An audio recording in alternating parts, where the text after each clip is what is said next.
Livro Fé Renovada. Autor Jim Cymbala. Com Dan Merrill. Narrado por Valquíria em nosso canal Declarando Vida. Capítulo 6. O alto preço da esperteza. Confiar que Deus nos conduzirá e nos orientará plenamente parece algo extraordinário num livro como este, mas sejamos francos, também pode ser um tanto enervante. Nossos amigos talvez nos olhem de lado e pensem, ou digam às vezes, que estamos nos excedendo com toda essa coisa espiritual. Buscar a direção de Deus vai contra o hábito da mente moderna, que é firmar-se no ego. Nossa cultura ensina a assumir a responsabilidade de nossa vida e a tomar sozinhos as decisões. Em marcante contraste com o coração franco e inquisitivo de Davi, a Bíblia trata de outro rei, cerca de 100 anos depois, com igual oportunidade de ser grande, até o momento em que decidiu fazer o que lhe parecia mais inteligente, em vez de seguir a orientação de Deus. Davi, como você deve se lembrar, foi sucedido pelo filho Salomão, que se afastou de Deus. Deus havia advertido a Salomão de que não desposasse muitas mulheres, especialmente estrangeiras, que o afastariam do culto ao verdadeiro Deus. A mistura com os deuses dela mostrou-se fatal, porque Salomão acabou construindo templos para os deuses de suas esposas na própria Jerusalém, lugar que Deus havia escolhido para fazer habitar a sua presença. No final da vida, Salomão percebeu um jovem com certa habilidade e liderança chamado Jeroboão e promoveu no serviço público. Um dia, Jeroboão estava inocentemente passeando pelo campo quando um profeta apareceu do nada, pegou sua capa e rasgou-a em 12 pedaços. Que coisa estranha, entregando 10 pedaços a Jeroboão. O profeta disse que Deus logo julgaria Salomão pelo que havia feito e rasgaria a nação. E, espantosamente, Jeroboão acabaria sendo rei de 10 das 12 tribos. Aí se seguiram algumas promessas fora do comum feitas pelo Senhor. Se você fizer tudo o que eu lhe ordenar, e andar nos meus caminhos, e fizer o que eu aprovo, obedecendo aos meus decretos e aos meus mandamentos, como fez o meu servo Davi, estarei com você. Edificarei para você uma dinastia tão permanente quanto a que edifiquei para Davi, e darei Israel a você. 1 Reis 11:38. Jeroboão deve ter ficado boquiaberto, porque ele não tinha nenhum direito real, mas não se sabe por que fora escolhido pela vontade soberana de Deus. Imagine que tremenda oportunidade no início de sua carreira. Considere a grandeza dessas promessas para esse jovem, tão grandes como as que o poderoso Davi havia recebido. Controle de uma nação, dinastia perpétua, promessa da presença constante de Deus. Jeroboão, diríamos, estava feito. Uma severa reprimenda. Agora vamos avançar o videotape muitos anos até 1 Reis 14. Jeroboão realmente subiu ao trono do Reino do Norte. As 10 tribos, exatamente como o profeta Aías dissera naquele dia no campo. Mas, então, Jeroboão se afastou completamente de Deus. Nesse capítulo, vemos o poderoso rei e sua esposa em meio a uma crise familiar. Seu filhinho estava seriamente doente e os preocupados pais estavam tremendo pela vida dele. Jeroboão disse à esposa: "Sabe de uma coisa? Talvez aquele velho profeta possa ajudar. Ele realmente estava em contato com Deus quando profetizou a meu respeito. Por que você não vai procurá-lo e pedir que ore por nosso filho?" Mas Jeroboão sabia que seu estilo de vida não era nada piedoso. Sua reputação perante Aías era a pior possível. Se a esposa dele fosse visitar o profeta, esse certamente a repreenderia ou lhe daria algum tipo de má notícia. por isso ele mandou que ela se disfarçasse. Na verdade, nem era necessário, porque naquela ocasião Aías já estava tão idoso que tinha ficado cego. Ele não conseguiria ver a senhora Jeroboão. Parecia uma rainha ou uma faxineira.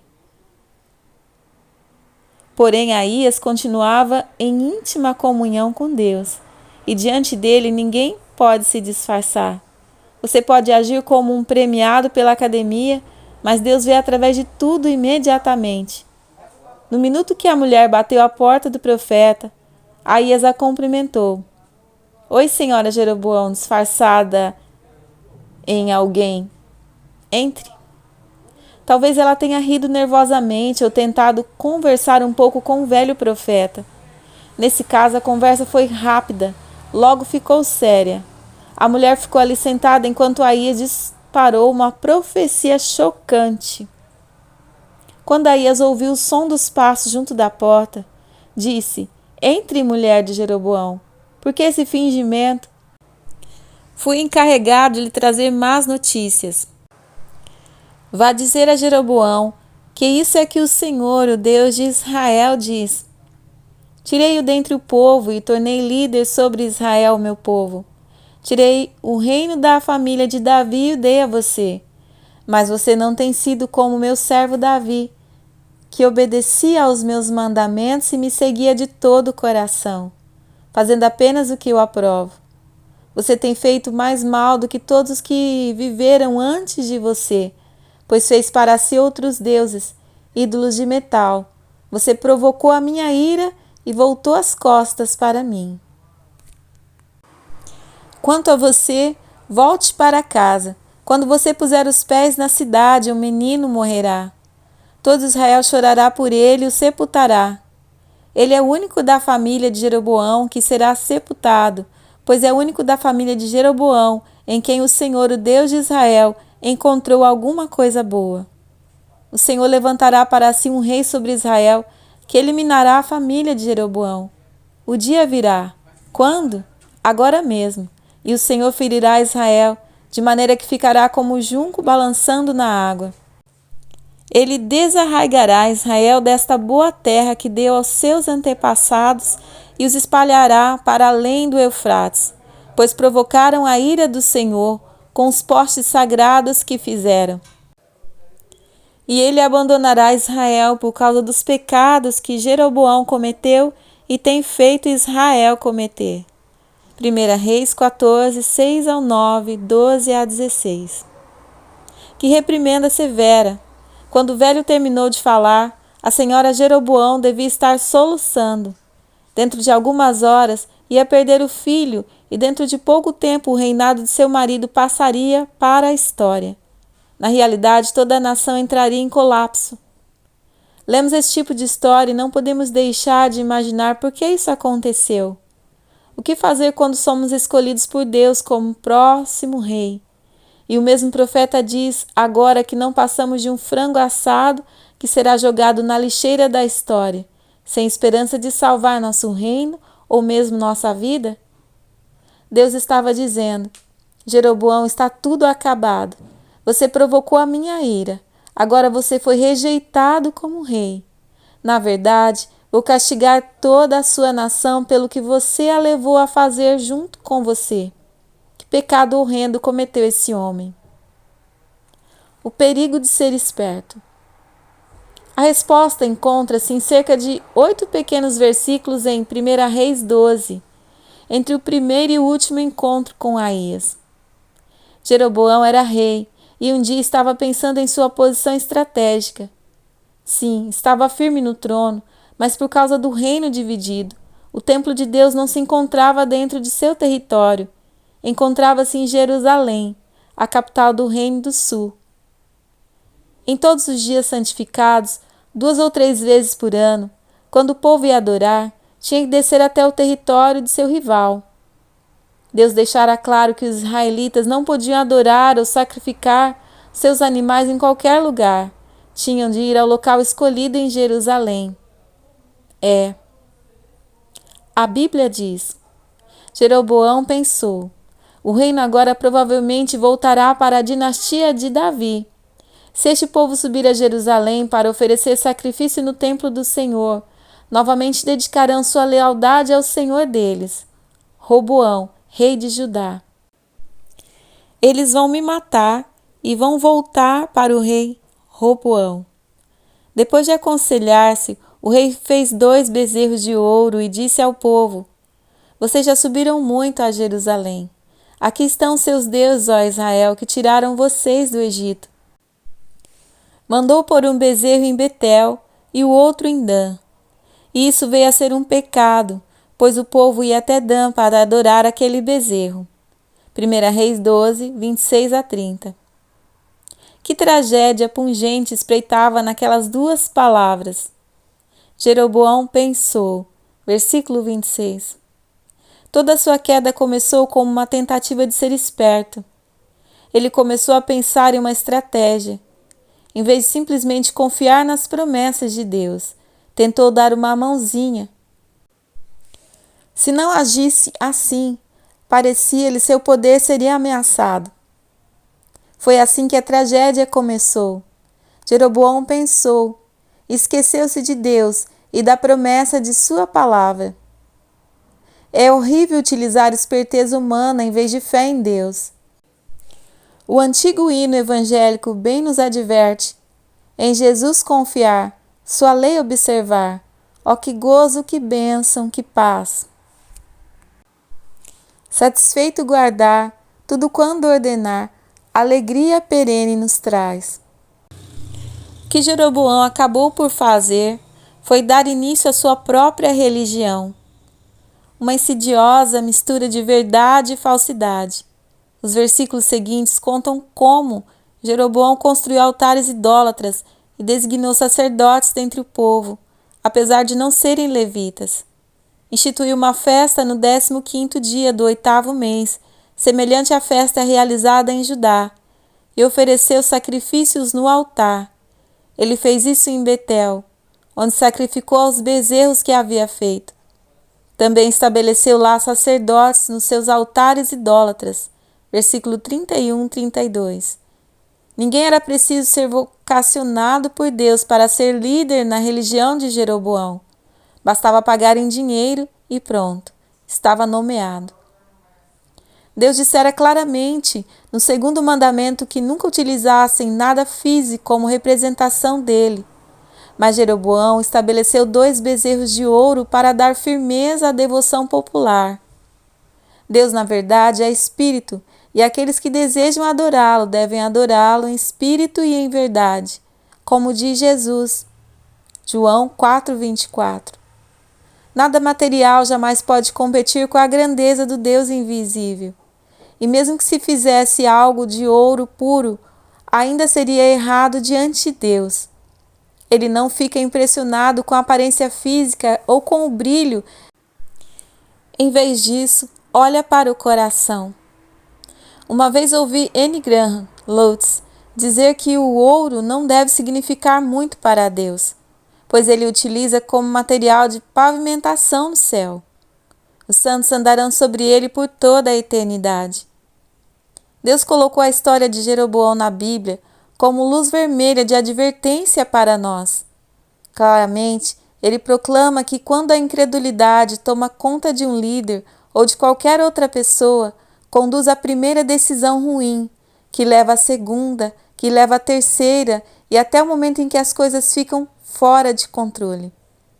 Deus havia dito a esse homem no campo: se você fizer tudo o que eu mandar e andar nos meus caminhos e fizer o que é certo aos meus olhos, serei com você. Mas Jeroboão optou por fazer seu próprio joguinho e no final Deus trovejou contra ele palavras tão devastadoras que nos fazem estremecer quando as lemos. O que Jeroboão fez era perfeito do ponto de vista lógico. Qualquer rei gostaria de monitorar o movimento de seu povo, certo? Confiar que Deus edificaria o reino como prometido provavelmente parecia simples demais. Jeroboão decidiu improvisar para garantir sua posição de liderança. Aliás, a incredulidade com frequência se reveste de esperteza. Usamos a esperteza para esconder o rastro de nossa falta de fé. Mas quem pode ser mais sábio do que Deus? Na qualidade de pastor, às vezes vejo homens na congregação que arranjam 2 ou 3 empregos para progredir financeiramente. Quer expandir os negócios, guardar dinheiro para um dia mau ou comprar uma propriedade lucrativa aqui ou um pequeno negócio ali, e seus bens materiais aumentam rapidamente.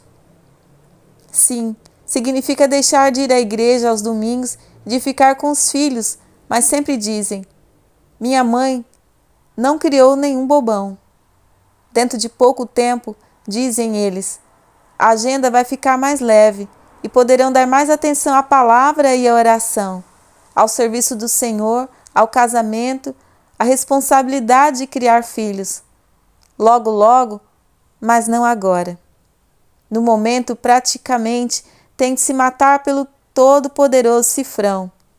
Esses homens estão certos de que podem melhorar a fórmula divina.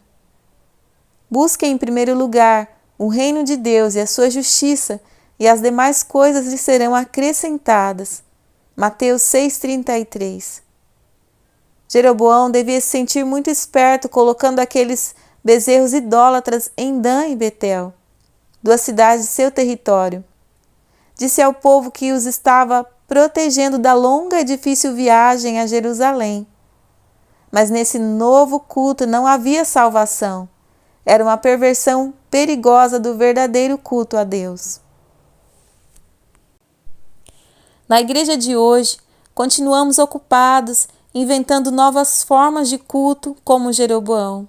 Os novos modelos são tão lógicos e práticos. Devemos facilitar as coisas para o povo, dizemos. Afinal, devemos tornar a igreja conveniente ao estilo de vida moderno, agitado. Ninguém precisa sacrificar tempo e energia preciosas para o Salvador. Sutilmente, nosso nível de conforto se torna o centro da ação, em vez desviando-a de Deus. Se uma reunião de oração numa noite da semana não lhe agrada pessoalmente, bem, afinal de contas, Deus está em toda parte, você sabe. Fique em casa e faça o que tiver vontade. Na realidade, por que afinal ter uma reunião de oração? Isso servia apenas para os tempos bíblicos. No âmago da religião de Jeroboão, vale qualquer coisa para atrair o povo. Exatamente como o trágico plano de Jeroboão alterou o plano de Deus para o seu povo. Temos conselheiros para crescimento eclesiástico que sabem habilmente como aumentar os números. São técnicos no que vai funcionar, mas é triste que sejam cegos quanto ao fato de que apenas Deus opera. Nenhuma estatística de frequência pode ocultar o fato de que se esse novo tipo de cristianismo é estranho à Bíblia e entristece o Espírito Santo. Nos Estados Unidos, as pessoas que frequentam a igreja se impacientam com o culto de domingo de manhã, que dura 1h10, mas não tem nenhum problema com jogos de futebol de 3 horas na televisão. Estou convencido de que em muitos lugares atualmente a religião de Jeroboão se tornou tão institucionalizada que nem mesmo os líderes têm mais noção do que seja uma igreja de verdade, cheia do Espírito Santo. Falando sozinhos. A incredulidade fala sozinha em vez de falar com Deus. Como teria sido melhor se Jeroboão tivesse analisado seus temores e depois falado deles ao Senhor? Se pelo menos tivesse orado: ó Deus, não pedi que eu fosse rei, mas sei que tu me colocaste aqui. Parece-me que vou perder tudo se o meu povo continuar indo a Jerusalém. Mas tu disseste que estaria comigo, estabelecerias a minha dinastia. Portanto, diz-me o que devo fazer. Jeroboão não fez isso, pelo contrário, falou sozinho. Quando falamos sozinhos, não estamos falando com alguém muito inteligente, porque a nossa perspectiva é muito limitada. Mas quando falamos com Deus, falamos com alguém que sabe todas as coisas. Ele sabe o que nos prometeu no início e sabe exatamente como cumprir estas promessas, sejam quais forem as circunstâncias. Jeroboão também se voltou para alguns conselheiros. 1 Reis 12, 28, que reforçaram sua desobediência. Se você andar na direção errada, sempre poderá encontrar alguns companheiros que baterão nas suas costas e concordarão com você. O que Jeroboão precisava era de um parceiro de oração piedoso que impedisse friamente, dizendo: espere um pouco, Deus não lhe deu uma promessa no princípio? Como algo bom poderia dar errado? Essa não é uma história sobre estelionato ou acerca de um encontro com uma mulher em um motel ou a respeito de fumar alguma droga. É uma história sobre o simples afastamento em relação a Deus e a sua palavra. Sim, estou consciente do que Deus disse, mas na atual situação realmente sinto necessidade de fazer isto, mais aquilo. Em vez de focalizar a fidelidade de Deus, concentramos-nos no que as circunstâncias parecem ditar.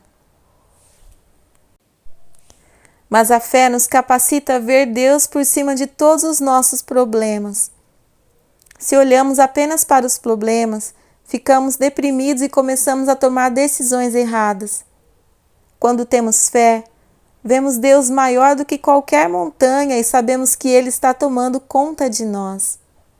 Se Deus está com você, não importa quantos demônios do inferno tentem se opor a você. Se Deus está com você, não importa o que seus oponentes sussurrem nos ouvidos do povo. A incredulidade tem o hábito tortuoso de olhar para as coisas negativas. Quando andamos pela fé, saímos da cama de manhã dizendo: sei que a bondade e a fidelidade me acompanharão todos os dias da minha vida, e voltarei à casa do Senhor enquanto eu viver. Salmo 23, 6. Mas quando andamos na incredulidade, saímos da cama dizendo: ah, não, será hoje o dia em que vou perder tudo? O cálice está sempre pela metade. Os que andam pela fé ainda são realistas. Com frequência, admitem não saber como tudo vai funcionar, mas insistem em dizer que, mesmo assim, seu Deus os socorrerá. Ouvindo a voz da fé. As preocupações de Jeroboão acabaram por conduzi-lo ao fatalismo. Em pouco tempo, passou da preocupação de perder a lealdade do povo para o temor de que eles vão me matar. 1 Reis 12, 27. A incredulidade gosta de pintar o quadro o mais negro possível. Gosta de nos fazer pensar: não vou conseguir. Simplesmente sei que isso vai acabar de maneira terrível. O futuro vai desabar sobre mim. Deixe-me dizer que Deus, que começou uma boa obra em você, não parará agora. Depois de enviar seu filho para morrer por seus pecados, depois de salvá-lo por um preço tão incrível, por que permitiria que você caísse? Vamos declarar guerra nesse exato momento contra a esperteza, que na realidade é um disfarce da incredulidade. Leve o seu problema a Deus como uma criancinha o faria, com confiança total de que apenas Ele pode resolver qualquer coisa destruída.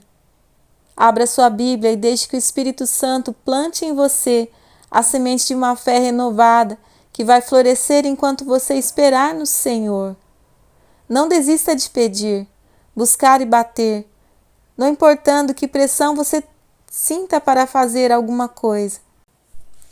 Como pode o nosso Pai Celestial fazer alguma coisa a não ser dar resposta à nossa persistente oração da fé? Jesus disse: acaso Deus não fará justiça aos seus escolhidos que clamam a Ele dia e noite? Continuará fazendo-se esperar? Eu lhes digo, Ele lhes fará justiça e depressa. Contudo, quando o Filho do Homem vier, encontrará fé na terra? Lucas 18, 7 e 8. Obrigado por sua presença aqui em nosso canal Declarando Vida. Se você não é inscrito em nosso canal ainda, se inscreva, compartilhe esse vídeo, deixe aí seu comentário sobre como Deus tem falado ao seu coração através da leitura deste livro. Um grande abraço a todos, fiquem com Deus.